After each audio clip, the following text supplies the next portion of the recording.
for mema obibia akwa badebatu ma GH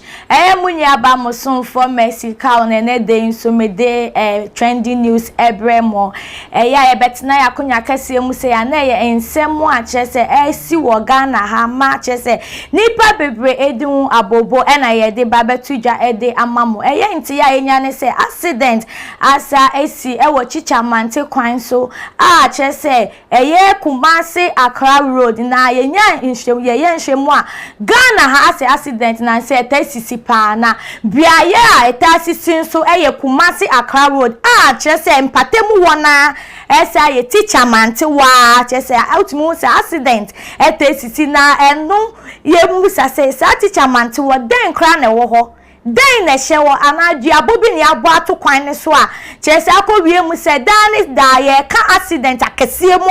a ye sa bia ye wona na etasisi na ye ka sei ye ka sa chese enya nhyiemu a ema nipa 10 ye ka so ma hwemo kwa efi atiasefo asase so na ye nipa baako 28 nso akopie mu wo ayaresabia a ewo Nsawam government hospital na duduro na so akopie mu wo mortuary na cars na enya involve na NADMO for workers ache so makwa they are on their course omo akwa ache say omo ba ene ko ba ye say ye traveler car be transport no so somersault ya na emra somersault ya mebi ekopie ye no na ene NADMO for ya wo mo ba ekohie mu ma ye kase dodo na ahwe wo mo nkwa efi atiasefo asase so na sani ye we mu ma ye show akoye say this year akoye election year enti na amasa e science musuo we ACC anase ye drivers ya na womo no maintenance anka omo ye na emo tisi kwan so a omo be kwa ba sumdwemu na omo sa butaya no omo fa ni serious adani da a sign say etu maimufuo na arewosem na sa accident yi esi Saturday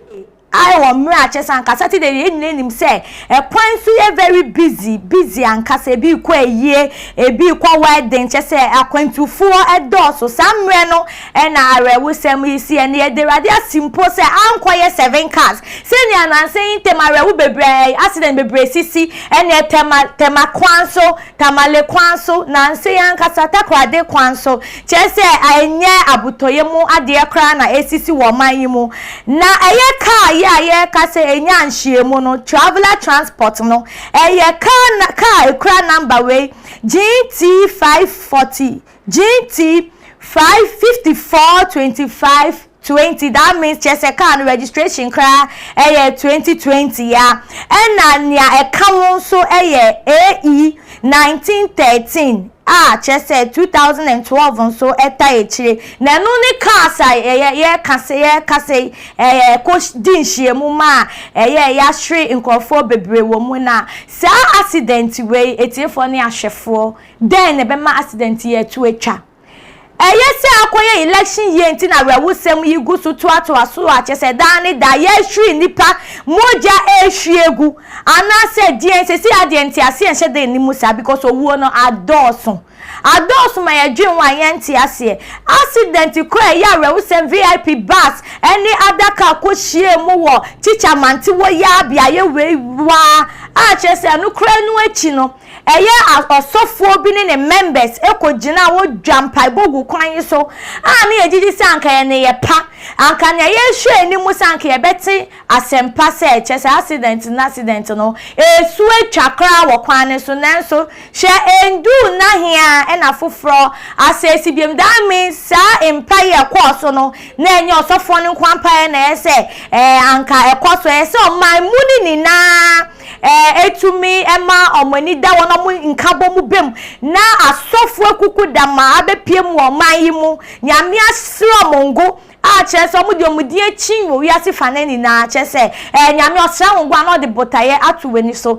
se omu ni na beka bom na omudi ma oman Ghana papa because baby a ekoyi de se asenti ase enhye da ni musa ase owuo no ya doso debi na ekobose election year ninti anache se one our power no omunya ahweye because power bebrebe na mo de nkrofo mba nkrofo ma me nkrofo kunum nkrofo gire no mo ekoye sacrifice na accident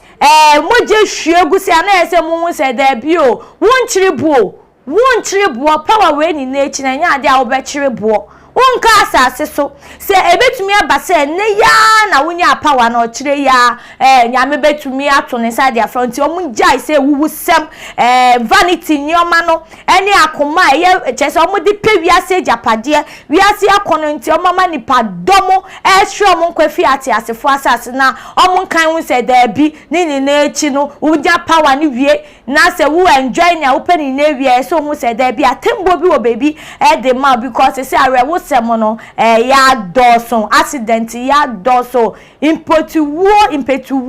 wo man mu ya doson de bia se ya ahweye na se ko ba se problem ni na fault ni nyire fi ya drivers so ada bi omunye bibi form ho ho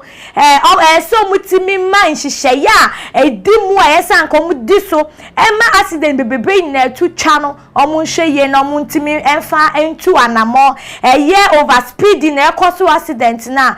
so mutumi ehwe saade no na ekobanso se overtaking there be aya na amafo tu kwan ya omubuta enyi na say 1 minute 5 minutes one man one sa amre no fan kodu there be won kwan krawo ena kwan ne susu a wonam na nya won kwan na wonam wo enti say overspeeding na da ni da overtaking overspeed ekum nipa no say ya ahweye wo ho say car di wanim na say wo hwe na ye curve so na enya ade a wo betumi aye overtaking na man try kra emfa wo ho to nsayem emfa foforo so a wọ́n kan o life entun sayem if he say yan hwe na da ni da yan fa road measures ya anya ejuma yan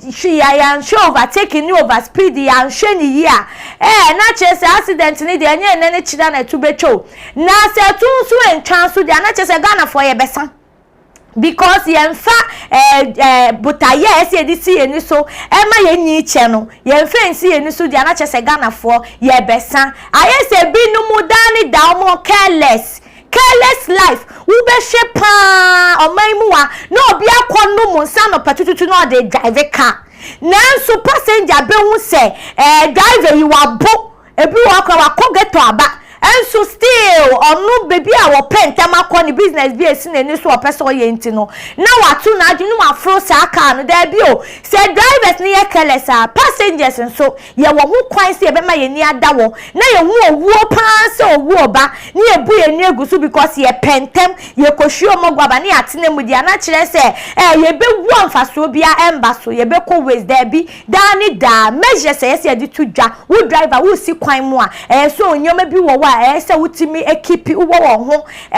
spare tie obi wa tie kra na mana ko de ni san akosan amanfo fire distinguisher inyoma bebre wo ho say mudi to in place say ne be ya danda mo be bo mo passengers ho by na mo anka sanso no mo fa mo life ento ensaye mo na dudu na so akire mo adwen kire say accident we there say impenifo so bebe mu na oma ma embra ye djuma wo oman mu na carelessness a driver bebre for omono monsa no cheke bibia no de car ne sikwan mu obi wo wa ni overspeeding no simi kohwio mogu abada bi say security for no so omutimi ye omadwuma ye omoma mani kon ye enye se da bi hia wo na ne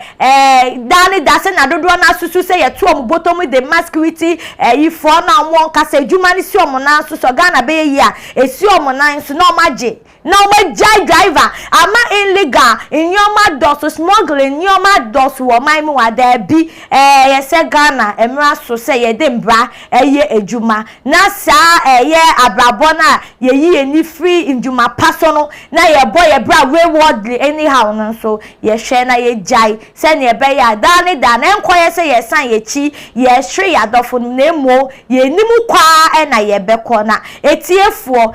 sei na eko no yarewo semo so adwenkyere ene sen adwenkyere biara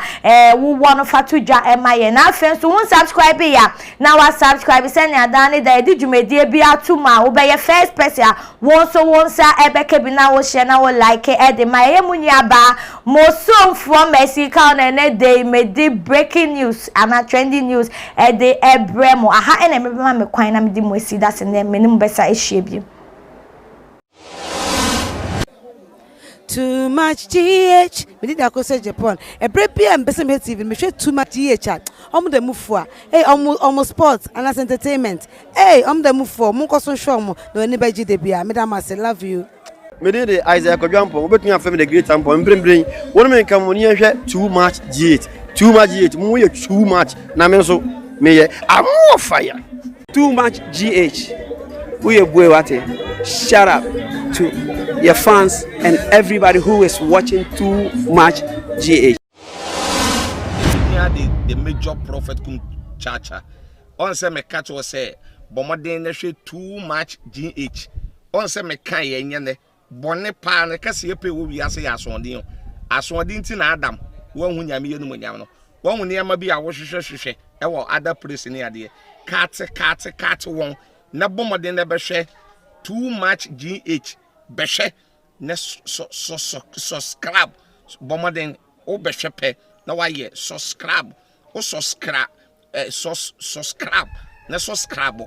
na o subscribe a na wo benya ne ma papa a wo pe ahwe nyame hira na ura